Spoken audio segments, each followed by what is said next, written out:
Prepare for IELTS. Speaking Test Part 3, Tips and Strategies. Introduction. In this lesson, we will be looking at the third and final part of the IELTS speaking test.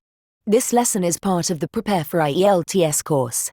To learn more about IELTS, visit the course page linked in the description. Refer to our past lessons about the IELTS speaking test if you haven't already, to get the full benefit from this lesson. Let's continue. IELTS Speaking Test Part 3 Structure. To briefly review, Part 1 of the speaking test is the warm-up, where the candidate is asked to discuss his/her personal life experiences and thoughts on very common issues briefly and broadly. In Part 2, the candidate is asked to give a short speech, or monologue, for 2 minutes without interruption. In Part 3, the conversation or interview continues between the examiner and candidate. The examiner will ask more questions related to the topic introduced in Part 2. The main difference between Part 1 and Part 3 questions is the length of time talking and degree of information expected from the candidate. In Part 1 you may, and should, keep your answers very short and simple in the interest of time. In Part 3, however, you should be much more considerate and thorough in your responses. Pause the video on the next slide to look at an example of an IELTS speaking test question card. Pay close attention to the different kinds of questions.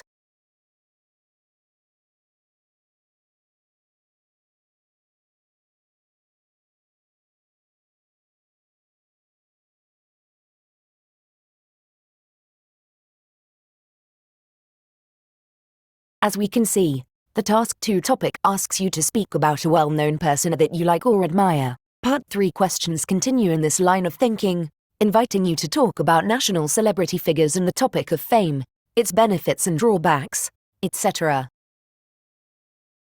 Types of questions.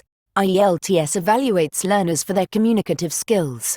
Thus, a range of question types are used in the IELTS test in order to engage the candidate. We have identified at least 8 core question types that you should be familiar with. These question types include agreeing or disagreeing with a statement, considering both sides of an issue, predicting the future, and more. For each question type, we will explain the key skills required, provide examples, and offer tips to help you succeed. Let's get started.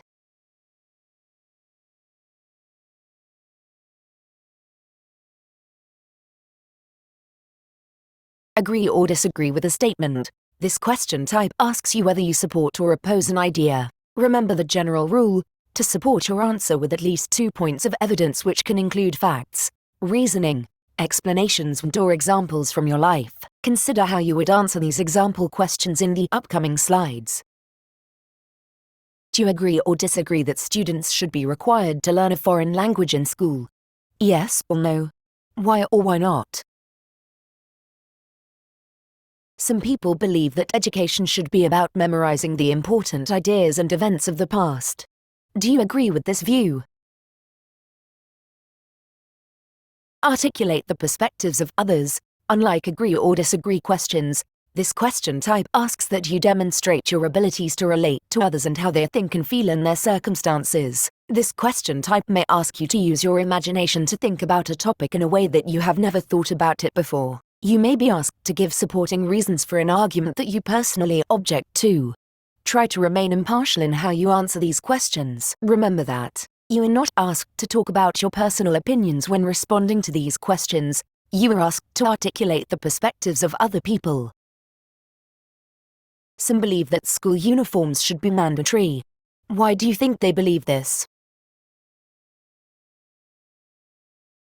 A growing number of people believe that electric cars are the future for transportation.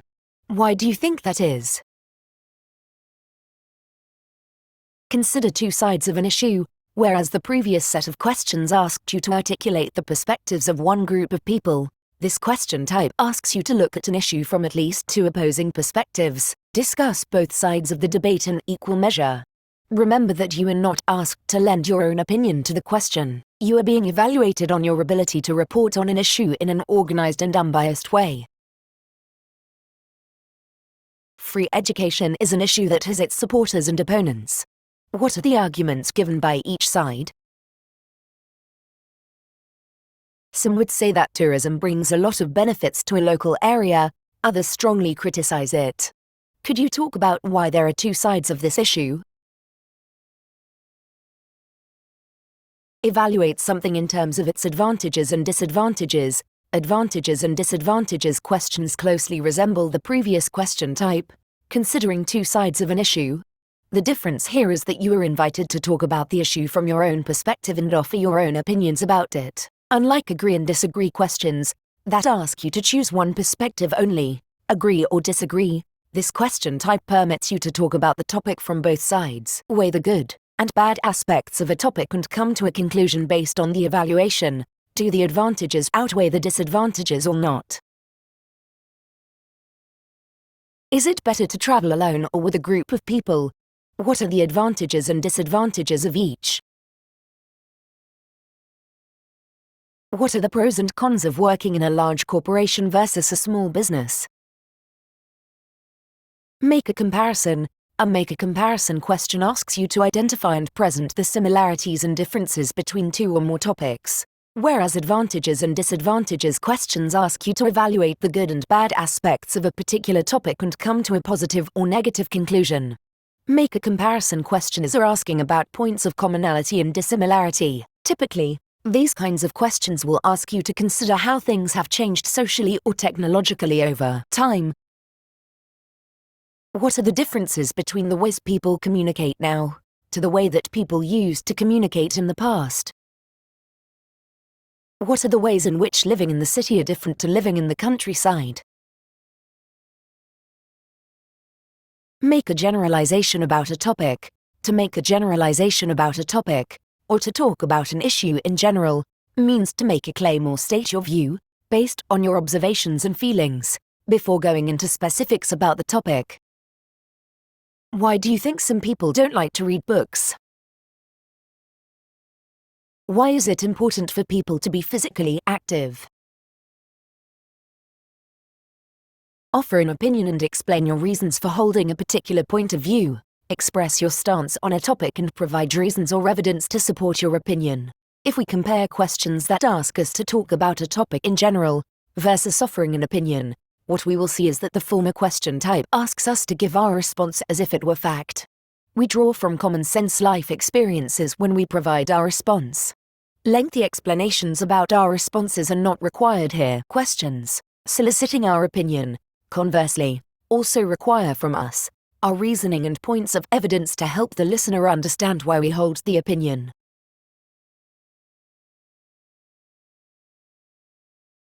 Should children be allowed to own smartphones?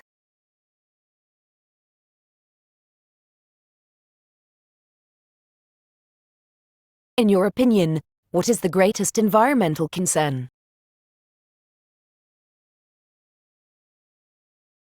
Offer a suggestion or give advice to solve an issue. This question type asks that you offer a suggestion, recommendation or solution to a particular problem or situation. While offering an opinion involves expressing your personal thoughts or feelings, offering a suggestion requires you to propose a practical solution or strategy to a problem. When asked to offer an opinion, you may state your viewpoints without necessarily providing a specific solution. You could also be asked to identify a problem or concern and its causes.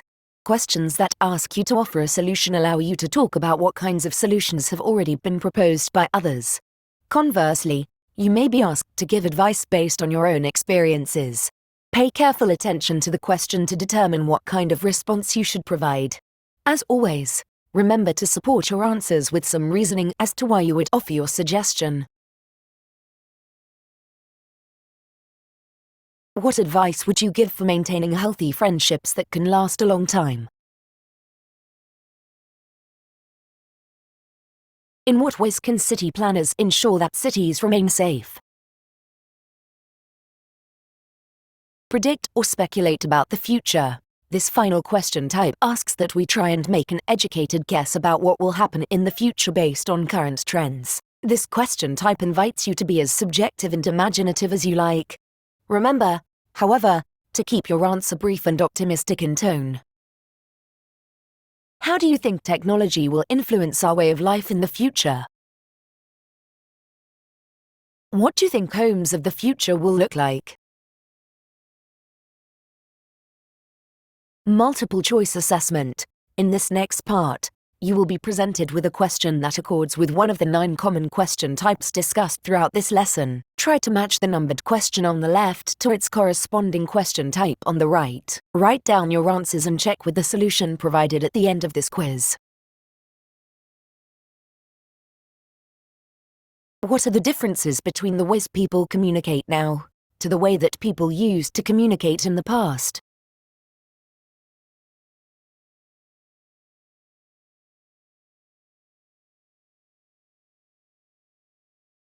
Do you think that government spending public funds on large sporting events like the Olympics is a good idea or not? Why or why not?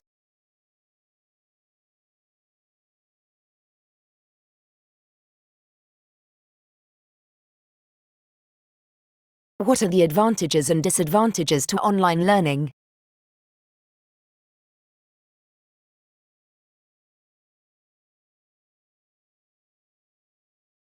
What kinds of sports are popular in your country?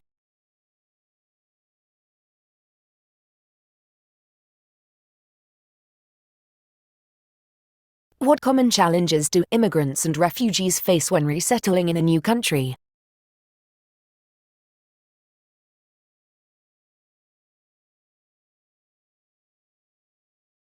How do you think schools can improve teaching children to think more critically and creatively?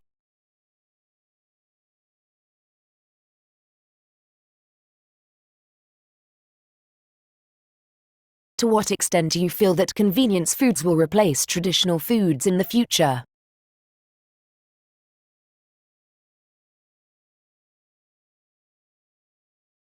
What are the opposing viewpoints on keeping pets like cats and dogs?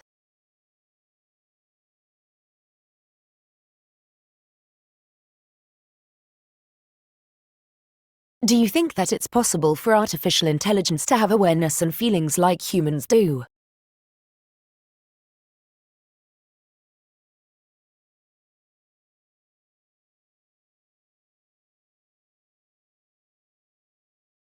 Bonus exercise. Based on what you've now learned in this lesson about the 8 core question types, let's return to the test question card example we saw at the beginning of this lesson. Pause the video on the next slide and read the 6 questions carefully. If you can confidently identify the question types from memory, and feel that you can offer an appropriate response to each, congratulations. Remember that you can rewatch this lesson as many times as needed to strengthen and reinforce your understanding.